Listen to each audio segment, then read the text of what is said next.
ഇന്ന് സംസ്ഥാനത്ത് 12 പേർക്കാണ് കോവിഡ് ബാധ സ്ഥിരീകരിച്ചത്. ആരുടെയും പരിശോധനാ ഫലം നെഗറ്റീവായിട്ടില്ല. പോസിറ്റീവായത് കണ്ണൂർ 5, മലപ്പുറം 3, പത്തനംതിട്ട, ആലപ്പുഴ, തൃശ്ശൂർ, പാലക്കാട് 1 വീതം. ഇന്ന് പോസിറ്റീവായ എല്ലാ കേസുകളും പുറത്തുനിന്ന് വന്നതാണ്. വിദേശത്തു നിന്ന് വന്ന 4 പേര്, മറ്റ് സംസ്ഥാനങ്ങളിൽ നിന്ന് 8 പേര്, അതിൽ 6 പേര് മഹാരാഷ്ട്രയിൽ നിന്നാണ്. ഗുജറാത്തിൽ നിന്നൊരാൾ, തമിഴ്നാട്ടിൽ നിന്നൊരാൾ. ഇതുവരെ 642 പേർക്കാണ് രോഗം സ്ഥിരീകരിച്ചത്. അതിൽ 142 പേർ ഇപ്പോൾ ചികിത്സയിലുണ്ട്. 72,000 പേരാണ് നിരീക്ഷണത്തിലുള്ളത്. വീടുകളിൽ 71,545 പേർ, 455 പേർ ആശുപത്രികളിൽ. ഇന്ന് മാത്രമായി 119 പേരെ ആശുപത്രിയിൽ പ്രവേശിപ്പിച്ചു. ഇതുവരെ 46,958 സാമ്പിളുകളാണ് പരിശോധനയ്ക്ക് അയച്ചത്. 45,527 എണ്ണം രോഗബാധയില്ല എന്ന് ഉറപ്പാക്കിയിട്ടുണ്ട്. 33 ഹോട്ട്സ്പോട്ടുകളാണ് ഇപ്പോൾ സംസ്ഥാനത്തുള്ളത്. കണ്ണൂർ ജില്ലയിൽ പാനൂർ മുനിസിപ്പാലിറ്റി, ചൊക്ലി, മയ്യിൽ പഞ്ചായത്തുകൾ. കോട്ടയത്ത് കോരിത്തോട് പഞ്ചായത്ത്. ഇതാണ് പുതിയ ഹോട്ട്സ്പോട്ടുകളായത്. ഇതിൽ കണ്ടെയ്ൻമെൻറ്റ് സോണുകളുടെ നിയന്ത്രണം കൂടുതൽ കർക്കശമാക്കും. ഇന്നാകെ 1,297 സാമ്പിളുകളാണ് പരിശോധിച്ചത്. നമ്മുടെ break the chain, quarantine, reverse quarantine ഇവയെല്ലാം കൂടുതൽ ശക്തമായി തുടരേണ്ടതുണ്ട്. അതിൻ്റെ സൂചനയാണ് ഇന്നത്തെ റിസൾട്ട് നൽകുന്നത്. കേരളം പുതിയ രോഗികളുടെ എണ്ണം വർദ്ധിക്കാതെ പിടിച്ചു നിന്നിരുന്നു. വിദേശത്തു നിന്നും മറ്റ് സംസ്ഥാനങ്ങളിൽ നിന്നും ആളുകൾ എത്തിത്തുടങ്ങിയപ്പോൾ പ്രതീക്ഷിച്ചതുപോലെ കോവിഡ് പോസിറ്റീവ് രോഗികളുടെ എണ്ണം വർദ്ധിച്ചു. അടുത്ത ഘട്ടം സമ്പർക്കത്തിലൂടെയുള്ള രോഗവ്യാപനമാണ്. ഇതുവരെ സമ്പർക്കത്തിലൂടെ രോഗം പകർന്നവരുടെ എണ്ണം പരിമിതമാണ്. അപ്പോൾ ഭയപ്പെടേണ്ടത് സമ്പർക്കത്തെ തന്നെയാണ്. ആരോഗ്യ പ്രവർത്തകർ,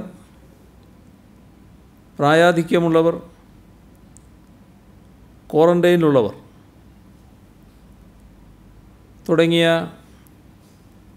രോഗസാധ്യതയുള്ള മുൻഗണനാ വിഭാഗത്തിൽപ്പെട്ടവരെ ടെസ്റ്റ് ചെയ്യുന്നത്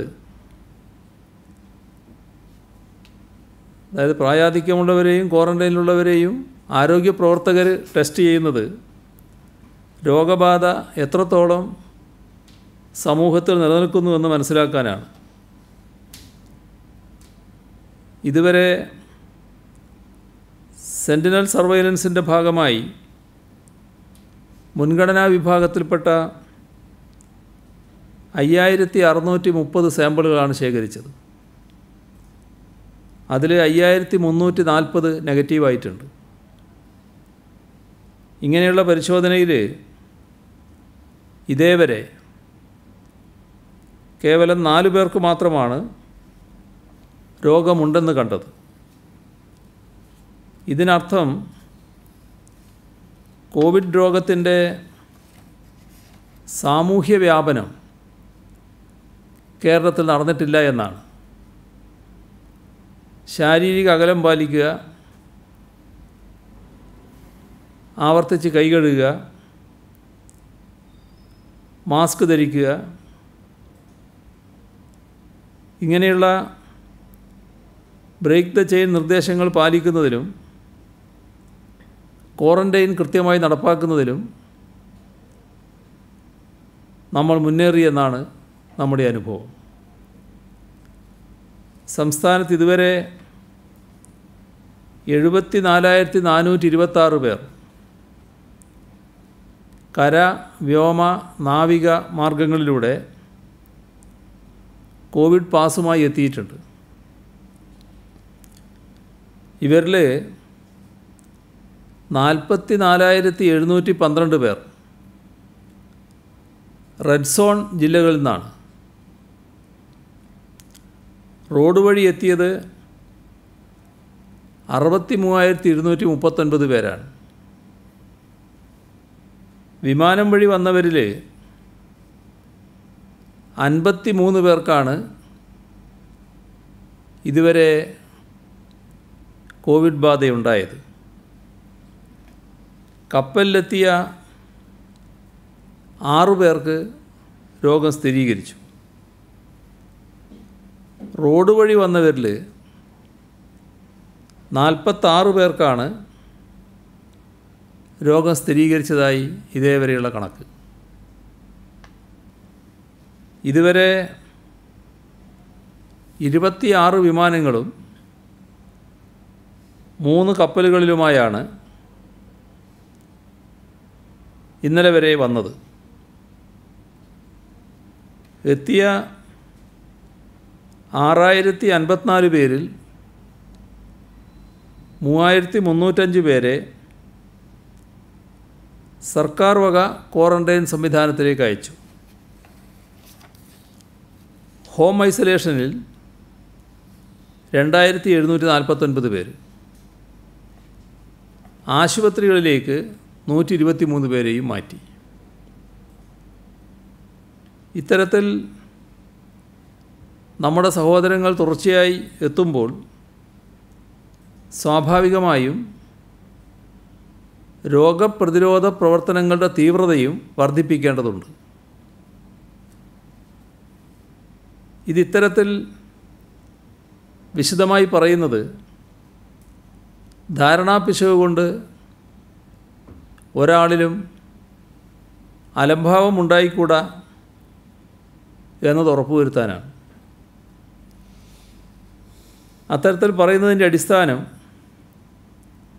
നമ്മുടെ നാട്ടിൽ എല്ലാവർക്കും സുരക്ഷയുണ്ടാകണം എന്നത് തന്നെയാണ്.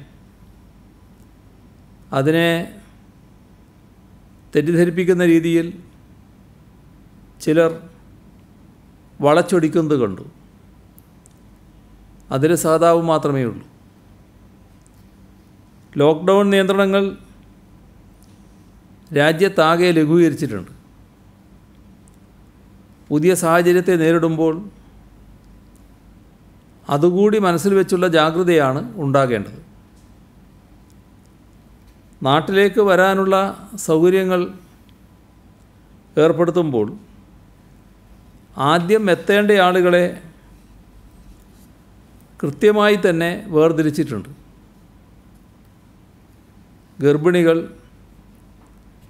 രോഗബാധിതർ, കുട്ടികൾ, ഇങ്ങനെയുള്ള ആളുകളെയാണ് ആദ്യം എത്തേണ്ടത്. അതിനനുസരിച്ചാണ് സർക്കാരുകൾ ക്രമീകരണം ഏർപ്പെടുത്തുന്നത്. എന്നാൽ അത്ര അത്യാവശ്യമല്ലാത്ത പലരും ഈ സംവിധാനത്തിൻ്റെ പ്രയോജനം പറ്റുകയാണ്.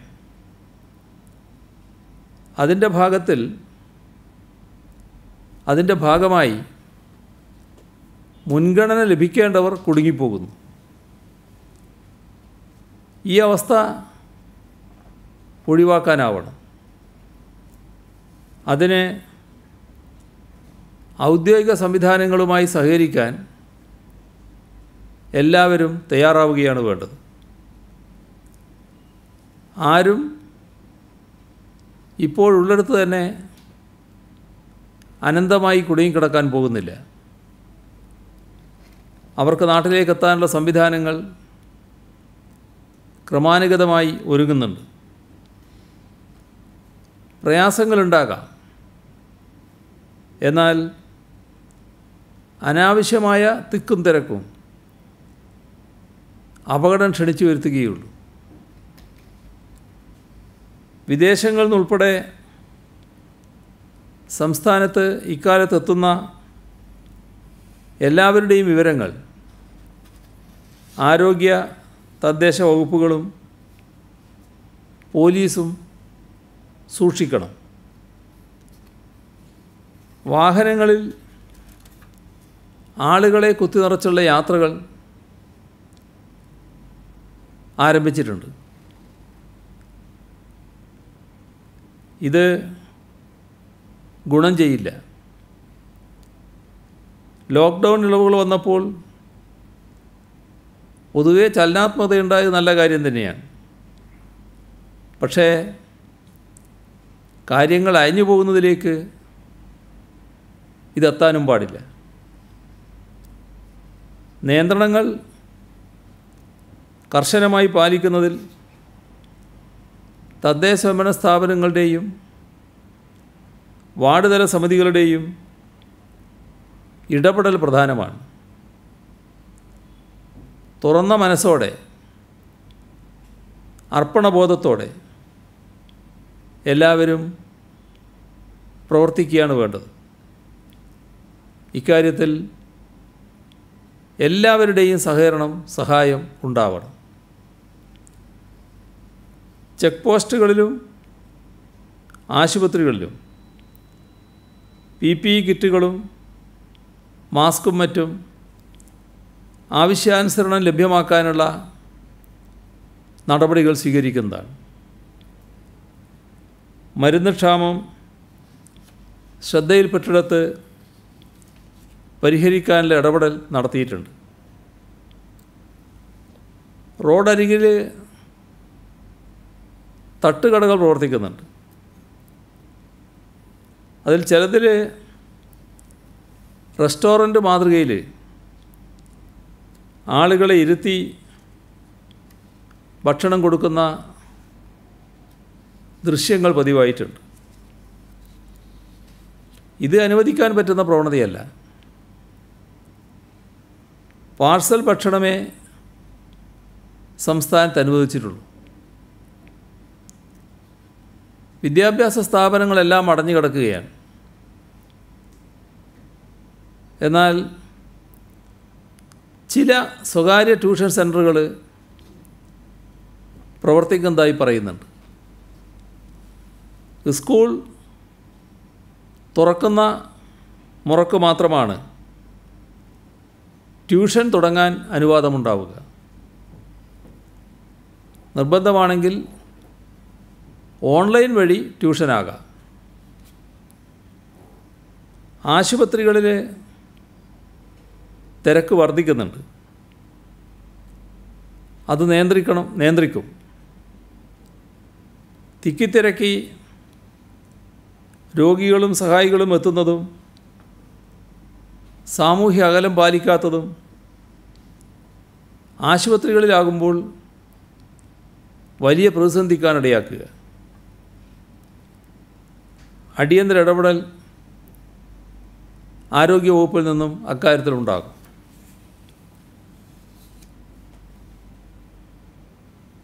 എയ്ഡ്സ് ബാധിതരുടെ പെൻഷൻ മുടങ്ങിക്കിടക്കുന്ന പ്രശ്നം പരിഹരിക്കും. എയ്ഡ്സ് കൺട്രോൾ സൊസൈറ്റി ഇതിലുടനെ ഇടപെടണം. തുണിക്കടകൾക്ക് പൊതുവെ അനുവാദം നൽകിയിട്ടുണ്ട്.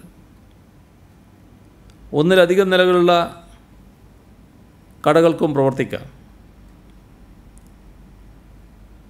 കടകൾ തുറന്നപ്പോൾ കാണുന്ന ഒരനുഭവം, ചിലയിടങ്ങളിൽ ചെറിയ കുട്ടികളെയും കൊണ്ട് ഷോപ്പിങ്ങിനെത്തുന്നുണ്ട്. 10 വയസ്സിൽ താഴെയുള്ള കുട്ടികളെയും കൊണ്ട് ഷോപ്പിങ്ങിനെത്തുന്നത് പൂർണ്ണമായും ഒഴിവാക്കണം. ഇക്കാര്യത്തിൽ രക്ഷിതാക്കൾക്ക് പ്രത്യേക ശ്രദ്ധ ഉണ്ടാവണം. തുണിയുടെ മൊത്ത വ്യാപാര കടകളുണ്ട്. ആ കടകൾക്കും തുറന്ന് പ്രവർത്തിക്കാവുന്നതാണ്. പരീക്ഷകൾ തുടങ്ങുകയാണ്. അപ്പോൾ അതിനാവശ്യമായ സജ്ജീകരണങ്ങളെല്ലാം ഒരുക്കേണ്ടതുണ്ട്. വിദ്യാഭ്യാസ വകുപ്പിൻ്റെ നേതൃത്വത്തിൽ എല്ലാ സൗകര്യങ്ങളും, ബസ്സുകൾ ഉൾപ്പെടെ ഒരുക്കുന്നതിനുള്ള നടപടികൾ സ്വീകരിച്ചിട്ടുണ്ട്. സംസ്ഥാനത്ത് നിരവധി ഫോട്ടോ സ്റ്റുഡിയോകൾ പ്രവർത്തിക്കുന്നുണ്ട്. അവയുടെ എല്ലാം പ്രവർത്തനം നിലച്ചിരിക്കുകയാണ്. ഔദ്യോഗികമായ പല ആവശ്യങ്ങൾക്കും അപേക്ഷ നൽകാനും മറ്റും ഫോട്ടോ ആവശ്യമുണ്ട്. അപ്പോൾ ഫോട്ടോ എടുക്കാൻ സ്റ്റുഡിയോകൾക്ക് പ്രവർത്തന അനുവാദം നൽകുന്നതാണ്. കേരളത്തിലേക്കുള്ള പ്രത്യേക നോൺ AC ട്രെയിൻ നാളെ വൈകിട്ട് 6-ന് ന്യൂഡൽഹി റെയിൽവേ സ്റ്റേഷനിൽ നിന്ന് പുറപ്പെടും.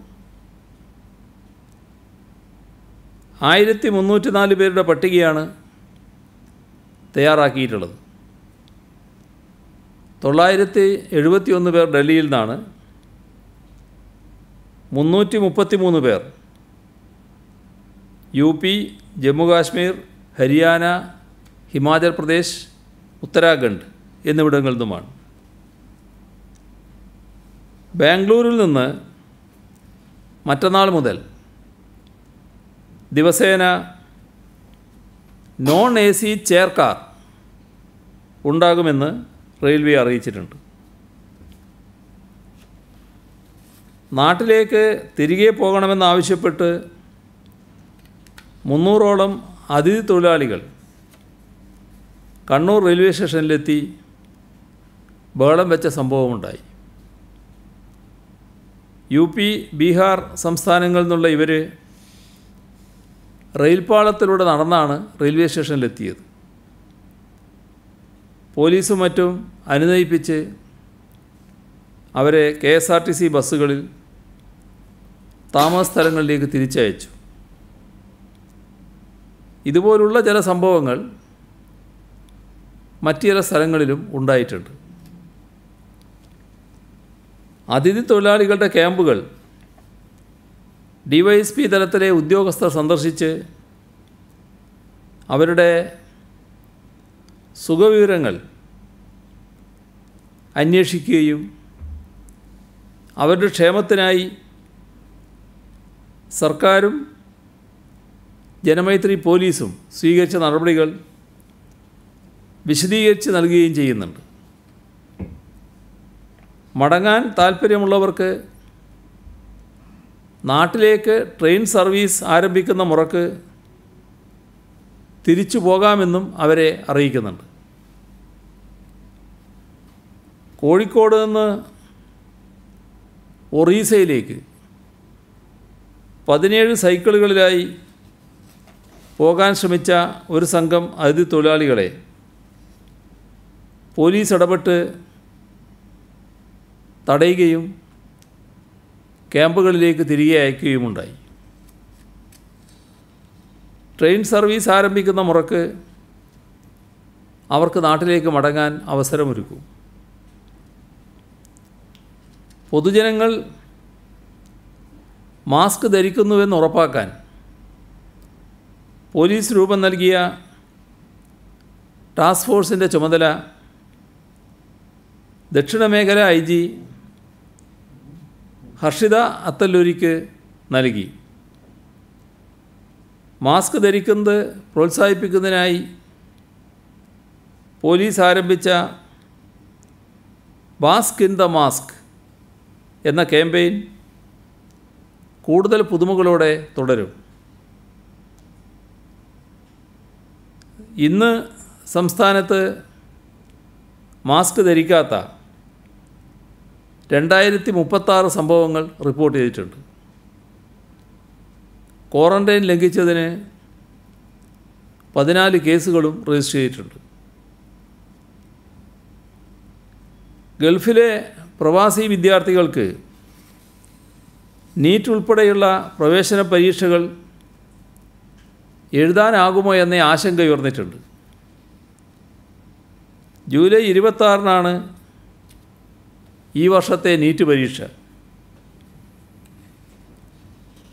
യാത്രാ വിലക്കുള്ളതിനാൽ വിദേശ രാജ്യങ്ങളിൽ നിന്ന് ഇങ്ങോട്ടെത്തി പരീക്ഷ എഴുതൽ പ്രയാസമാകും. കൂടുതൽ മലയാളികൾ ജീവിക്കുന്ന UAE-യിലും ഇതര ഗൾഫ് രാജ്യങ്ങളിലും പരീക്ഷാ കേന്ദ്രങ്ങൾ തുറന്ന് ഈ വിദ്യാർത്ഥികൾക്ക് അവസരമൊരുക്കണമെന്ന് പ്രധാനമന്ത്രി നരേന്ദ്രമോദിയോട് കത്ത് വഴി അഭ്യർത്ഥിച്ചിട്ടുണ്ട്. കോവിഡ് കാലത്ത് കേരളത്തിലേക്ക് മടങ്ങാൻ ആഗ്രഹിക്കുന്ന കേരളീയരെ സഹായിക്കാൻ 1 ലക്ഷം രൂപ വരെ സ്വർണ്ണപ്പണയ വായ്പാ പദ്ധതി KSFE നടപ്പാക്കും. ആദ്യ 4 മാസത്തേക്ക് പലിശ നിരക്ക് 3% തുടർന്ന് സാധാരണ നിരക്കിലുമായിരിക്കും പലിശ. നോർക്ക ID-യുള്ള ജോലി നഷ്ടപ്പെട്ട് നാട്ടിലേക്ക് വന്ന പ്രവാസി കേരളീയർക്കും ഇതേ വായ്പ ലഭിക്കുന്നതാണ്. പ്രവാസി ചിട്ടിയിലെ അംഗങ്ങൾക്ക് 3% പലിശ നിരക്കിൽ 1.5 ലക്ഷം രൂപ വരെ വായ്പ നൽകും. 10,000 രൂപ വരെയുള്ള സ്വർണ്ണപ്പണയ വായ്പ നിലവിലുള്ള പലിശ നിരക്കിൽ നിന്നും 1% കുറച്ച് 8.5% പലിശ നിരക്കിൽ ലഭ്യമാക്കും. ചെറുകിട വ്യാപാരികൾക്ക് 1 ലക്ഷം രൂപ വരെ വായ്പ നൽകാനുള്ള പദ്ധതി. കാലാവധി 24 മാസം. ഡെയിലി ഡിമിനിഷിംഗ് രീതിയിൽ 11.5% പലിശ നിരക്ക്. കൃത്യമായി തിരിച്ചടക്കുന്നവർക്ക് പലിശ 11%. FD, ബാങ്ക് ഗ്യാരണ്ടി, സ്വർണം എന്നിവ ജാമ്യം നൽകുന്നവർക്ക് 10.5% പലിശ. വ്യാപാരികൾക്ക് 2 വർഷം കാലാവധിയുള്ള ഗ്രൂപ്പ് വായ്പാ പദ്ധതി. ഓരോ ഗ്രൂപ്പിലും 20 പേർ വീതം മാത്രമാണ് ഉണ്ടാവുക. എല്ലാ മാസവും നിശ്ചിത തുക എല്ലാവരും അടക്കണം. 4 മാസങ്ങൾക്ക് ശേഷം ആവശ്യക്കാർക്ക് ചിട്ടി വായ്പാ പദ്ധതി, അതിൻ്റെ ഭാഗമായുള്ള തുക മുൻകൂറായി നൽകും. 4 മാസങ്ങൾക്ക് ശേഷം തുക കൈപ്പറ്റുന്ന അംഗങ്ങൾക്ക് നേരത്തെ എടുക്കുന്ന അംഗങ്ങളെക്കാൾ കൂടുതൽ തുക ലഭിക്കും. കുടിശ്ശികക്കാർക്ക് ആശ്വാസമായി എല്ലാ റവന്യൂ റിക്കവറി നടപടികളും ജൂൺ 30 വരെ നിർത്തിവെക്കും. 2019-20 പ്രഖ്യാപിച്ച കുടിശ്ശിക നിവാരണ ഇളവ് പദ്ധതികൾ ജൂൺ 30 വരെ നീട്ടി. പിഴപ്പലിശ ബാധകമായ എല്ലാ വായ്പാ പദ്ധതികളുടെയും 2020 മാർച്ച് 21 മുതൽ 2020 ജൂൺ 30 വരെയുള്ള കാലയളവിലെ തവണകൾക്ക് പിഴപ്പലിശ ഒഴിവാക്കി.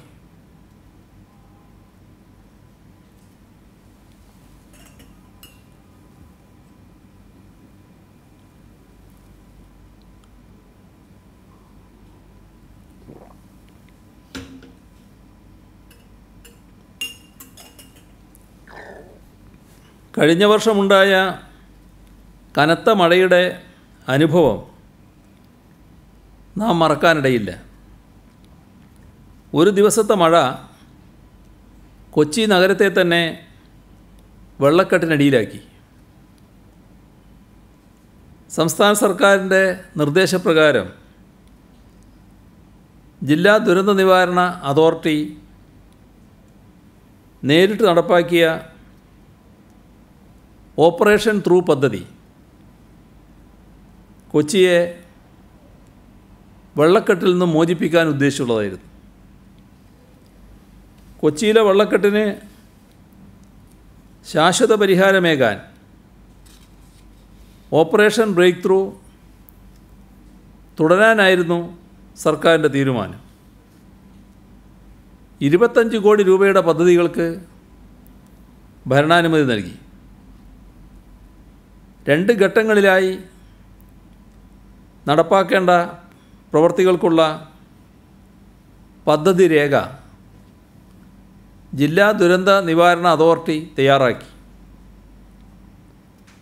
വിവിധ സർക്കാർ ഏജൻസികളുടെയും തദ്ദേശ സ്വയംഭരണ സ്ഥാപനങ്ങളുടെയും സഹകരണത്തോടെയാണ് നടപ്പാക്കാൻ തീരുമാനിച്ചത്. ജില്ലാ ദുരന്ത നിവാരണ അതോറിറ്റിയുടെ നേതൃത്വത്തിൽ ആദ്യഘട്ടത്തിലെ 35 പ്രവൃത്തികൾ ആരംഭിച്ചു. മാർച്ച് 31-നകം പൂർത്തീകരിക്കാനാണ് ലക്ഷ്യമിട്ടത്. കോവിഡ്-19 ലോക്ക്ഡൗൺ കാരണം അത് നീണ്ടുപോയി. ഓപ്പറേഷൻ ബ്രേക്ക് ത്രൂ പ്രവൃത്തികൾ ഇപ്പോൾ പുനരാരംഭിച്ചു. 23 പ്രവൃത്തികൾ ഇതിനകം പൂർത്തീകരിച്ചിട്ടുണ്ട് എന്നാണ് ജില്ലാ ഭരണ സംവിധാനം അറിയിച്ചിരിക്കുന്നത്. മെയ് 31-നുള്ളിൽ ഒന്നാം ഘട്ട പ്രവൃത്തികൾ പൂർത്തീകരിക്കാനാകും എന്നാണ് പ്രതീക്ഷിക്കുന്നത്. രണ്ടാം ഘട്ടത്തിലെ പദ്ധതികൾക്കുള്ള പ്രവർത്തനങ്ങളും ആരംഭിച്ചു കഴിഞ്ഞു.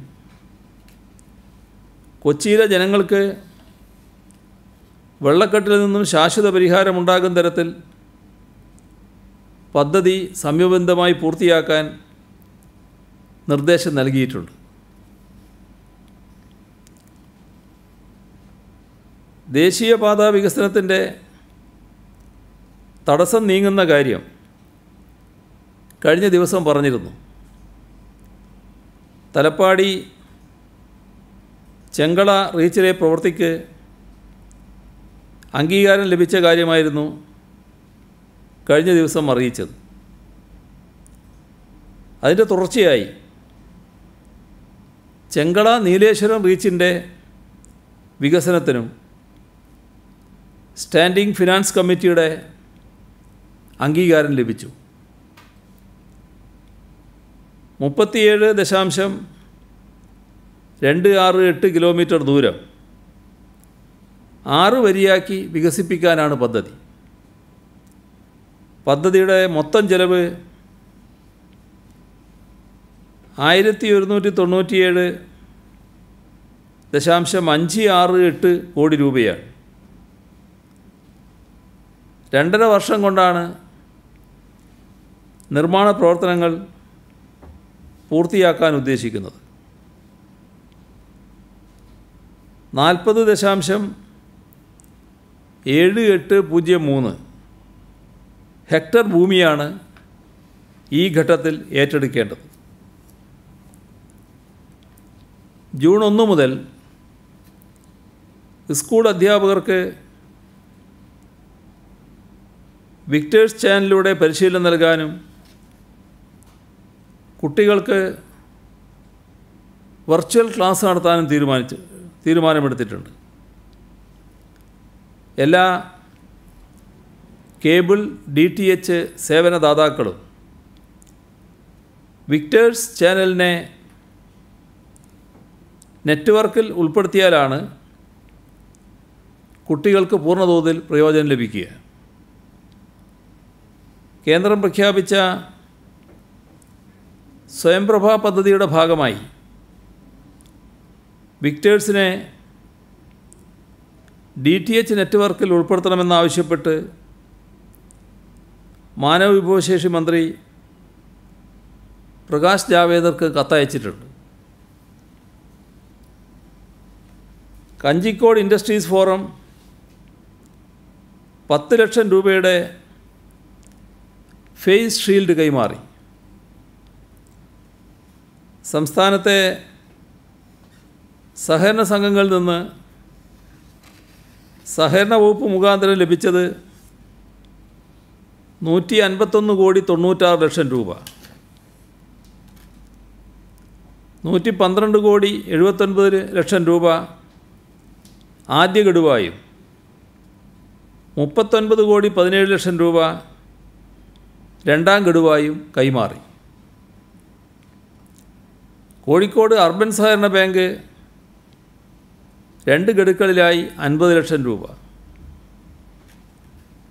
Kerala cooperative deposit guarantee fund board 50 lakh, Kerala state cooperative consumer federation ജീവനക്കാരുടെ വിഹിതം 45,97,80. Brilliant study centre Pala 33 lakh രൂപ,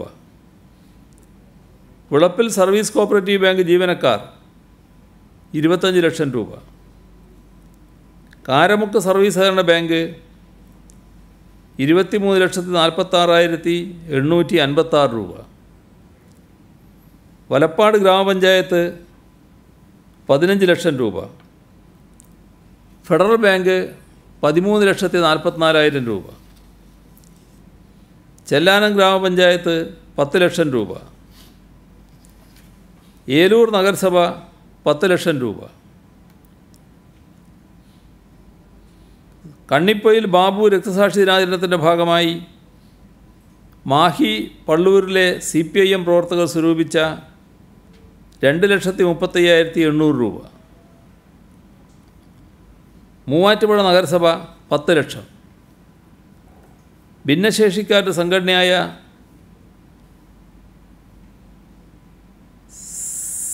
CWF 4,30,123 രൂപ, ഓർഫനേജ് കൺട്രോൾ ബോർഡ് ചെയർമാനായിരുന്ന TK പരീക്കുട്ടി ഹാജി സക്കാത്ത് വീതത്തിൽ നിന്ന് 1,35,000 രൂപ,